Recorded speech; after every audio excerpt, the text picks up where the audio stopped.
has imaginado, cuando comes un pescado o algún marisco, lo que contiene? Aunque no lo creas, una gota de petróleo llega a contaminar 20 litros de agua limpia, haciéndola insalubre para los seres vivos. Pero, ¿por qué sucede esto? ¿Has escuchado alguna vez de los derrames de petróleo? El derrame en Cadereyta. ¿Ubicas Cadereyta? ¿No? ¿Quién diría que ahí ocurrió un gran derrame de petróleo? ¿Escuchaste alguna vez de él en las noticias? Si no, no te preocupes. Estamos aquí para decirte qué fue lo que sucedió. En agosto de 2014, a 15 kilómetros de la refinería de Pemex, Petróleos Mexicanos, en Cadereyta, ocurrió un derrame en uno de los ductos del anterior. ¿Notaste en el mapa el río que estaba cerca? Bueno, se llama San Juan, cuando este se acerca al pueblo cercano del mismo nombre, y alrededor de 5 kilómetros del cuerpo de agua se vieron afectados. Pero, ¿qué le haría el petróleo al agua? No es solo lo que le haría a la misma, sino a todas las especies que dependen de ella. Por ejemplo, el petróleo poco a poco avanzaba hacia la presa El Cuchillo, la cual es fuente de agua potable para Monterrey. Del mismo modo, afectaba a las plantas y animales de la zona y a los pobladores de los alrededores que dependían del agua del río. Así, en este caso, el petróleo se convierte en el peor enemigo de los seres vivos. ¿Qué harías tú para prevenir que esto sucediera o para tratar con el problema? Para comenzar y entender el problema, el petróleo es un hidrocarburo. Estos vienen del carbono y son los derivados más simples del mismo. Este elemento se une con átomos de hidrógeno utilizando diferentes enlaces. Cada uno tiene propiedades distintas por el simple hecho de la forma en que los carbonos estén conectados y el número de los mismos. Algunos ejemplos son combustibles, disolventes, anestéticos, entre otros. Estos se dividen en alcanos, alquenos y alquinos, y su tipo de enlace los hace diferentes. Así, ¿ya te imaginas cuáles son algunas de sus propiedades? 1. Polaridad. Este representa la separación de las cargas eléctricas dentro de la molécula. Así los alquinos son de baja polaridad, pero los más polares de los diferentes tipos de enlace. Los alquenos tienen menos, pero más que los alcanos, que son los no polares. 2. Solubilidad. Esta es la medida de la capacidad de ciertas sustancias para disolverse en otras, como agregarle azúcar a tu limonada. Ni alcanos, alquenos o alquinos son solubles en agua por su polaridad, y en los dos últimos por su viscosidad. 3 y 4. Viscosidad. Es una medida de su resistencia a la deformación o fluir. Densidad. Es una magnitud escalar referida a la cantidad de masa en un determinado volumen de una sustancia o un objeto sólido. A medida que aumenta el número de carbonos, las fuerzas intermoleculares son mayores y por lo tanto ambos aumentan, la que los alquenos es menor que el agua. 5. Estado de agregación o estado físico, líquido, sólido o gaseoso. Todos pueden encontrarse en diferentes estados dependiendo de su número de carbonos. A mayor cantidad son sólidos y entre menos pasan por líquidos y sólidos. 6. Punto de ebullición. Al igual que el estado de agregación, depende de su número de carbonos y a mayor cantidad aumenta. 7. Volatilidad se refiere al pase a vapor de una sustancia. Como se ha venido viendo, a mayor número de carbonos aumenta, pero ahora disminuye a menor cantidad, siendo los más volátiles los gaseosos y algunos líquidos. Enlaces químicos. Los alcanos tienen un enlace simple átomo-átomo, los alquenos 2 a 2 y los alquinos 3 a 3. Es por esto que presentan propiedades diferentes, y todos comparten como si fueran amigos. Geometría molecular. Por ejemplo, pueden ser tetraédricos y planos, dependiendo de los enlaces. Por otro lado, el agua es un gran disolvente debido a sus enlaces conocidos como puentes de hidrógeno y debido a que es polar. Por eso es conocida como el disolvente universal. Su densidad es algo interesante, pues en su estado congelado es menor a cuando se encuentra en forma líquida, por eso flota y se generan los polos. Así, el agua requiere de una mayor cantidad de calor para aumentar en 1 grado 1 gramo de la sustancia. A esto se le conoce como calor específico. ¿Te has imaginado cómo estos dos compuestos interaccionan molecularmente? A la profundidad en la que se encuentran, normalmente donde retiraron el petróleo llega a los 500 metros bajo tierra, y es cuando el petróleo tiene un comportamiento diferente. En ese contexto, las moléculas del agua con la del petróleo tienden a combinarse intermolecularmente más fuerte, llegan a llamarse hidratos. Estos tienden a ser una molécula de agua, con puentes de hidrógeno al centro. a lo que el problema queda que es demasiado complicado separarlos. Entonces, cuando suben a la superficie, se quedan en ese estado y contaminan a los que están a su alrededor. Y se hace una cadena de ir pudriendo las moléculas de agua.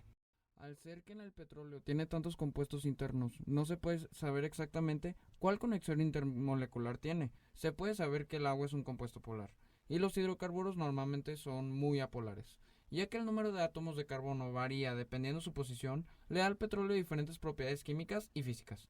Los hidrocarburos líquidos están compuestos entre 5 y 20 átomos de carbono, por ejemplo, pentano, hexano y heptano, y los sólidos están compuestos por más de 20, por ejemplo, asfalto y betunes. La composición del petróleo crudo varía dependiendo del yacimiento donde está almacenado, pero normalmente el promedio está entre 83% y 86% de carbono y 11% y 13% de hidrógeno.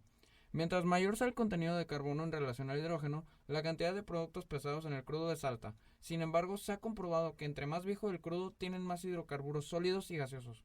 Los líquidos son menores. Ahora que sabes qué es un hidrocarburo y el agua, ¿te imaginas lo que los primeros le harían al ecosistema? Piensa en todos los seres vivos y cómo nosotros dependemos de ello. Sin embargo, ya se están creando varias soluciones al problema. ¿Crees que hay alguna solución innovadora? Pues resulta que sí. Recientemente, investigadores del MIT han desarrollado un método de separación en el cual utilizan nanopartículas de tamaño aproximado de 10 nanómetros, repelentes al agua y que contienen hierro. Son atraídas al petróleo, dotando al crudo con propiedades magnéticas, permitiendo así que sea separado del agua. Además, las nanopartículas después pueden ser removidas para permitir el reuso del petróleo. Las nanopartículas están recubiertas con un tensoactivo que influye en la tensión superficial del líquido, que permite que las partículas se estabilicen con el anfitrión, que es el petróleo, convirtiéndolo así en un ferrofluido. Recientemente, 2 empresas rionegrinas se fusionaron para llevar a la práctica esta idea. Lysis S.A., que es una firma de nanotecnología, y B&C, una empresa especializada en el saneamiento de hidrocarburos.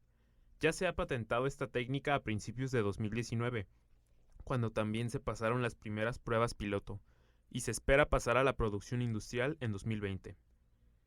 Se están puliendo detalles relacionados de las patentes, por lo que la totalidad del funcionamiento de esta técnica no es completamente público. De cualquier manera, esta puede ser una gran alternativa por sobre los remedios actuales, ya que esta es una técnica de remediación efectiva, poco invasiva para el ecosistema, económica y bastante más veloz que los medios actuales, considerando que se pueden purificar litros de agua en segundos.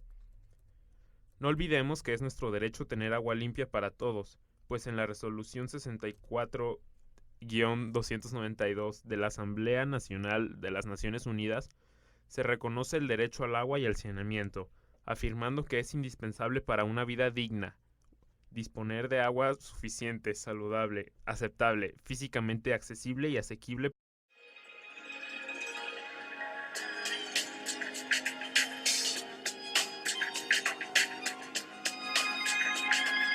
Todos deberíamos tener agua potable, la cual es inodora, sin partículas que la hagan turbia, insípida y tiene materiales en cantidades adecuados, ya que de ingerir agua contaminada por petróleo puede provocar cáncer, dolores de cabeza, convulsiones, infecciones de pulmón y garganta, daño al hígado, problemas digestivos, en fin, una tonelada de problemas.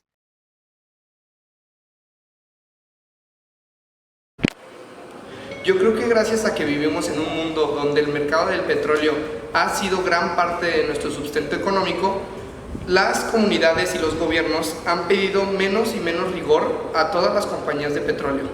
De esta manera, ellos han tenido permiso de poder tener menor cantidad de mantenimiento en todo lo que tiene que ver con sus modos de sustracción del crudo. Entonces, lo que yo creo es que los gobiernos deberían subir su manera de regular todo esto que las compañías de petróleo no han podido hacer. En mi opinión, empresas que se dediquen al manejo de este tipo de productos deberían poner un extra cuidado de todos los protocolos de seguridad. Es importante que se preste atención a todo lo que sucede, pues en caso de existir un accidente, son las mismas personas que laboran ahí las que saldrán afectadas, así como su comunidad.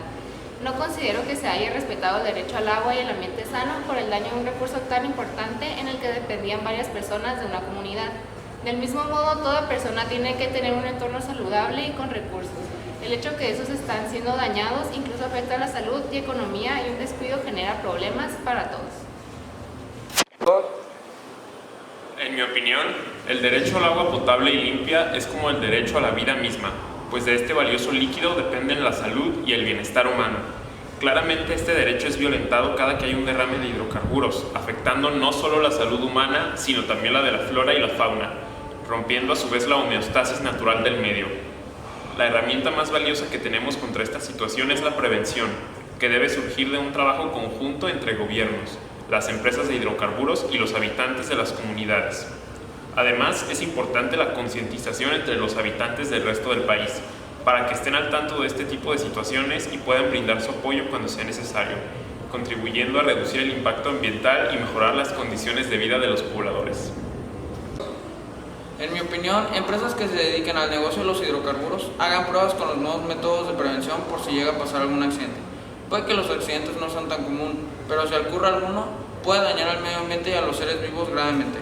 El agua es uno de los elementos más esenciales para que vivamos. Si el agua que consumimos está contaminada, poco a poco la gente se va a enfermar en gran escala, en lo que podría llegarse a convertir en una pandemia. Todos debemos tomar cartas en el asunto y ser más higiénicos a la hora de tratar con materiales que puedan alterar la composición del agua. En conclusión, las empresas deberían cambiar los sistemas de obtener el petróleo, ya que tantas ganancias que se obtienen por este medio se deberían mejorarlas, hacerlas más limpias y verdes. Por lo que hemos visto en este documental, son grandes las consecuencias que hacen al ecosistema acuífero, y si vamos pensando en todos los beneficios que tiene este ecosistema en nuestra vida diaria, realmente es algo que se debería retroalimentar a las generaciones nuevas.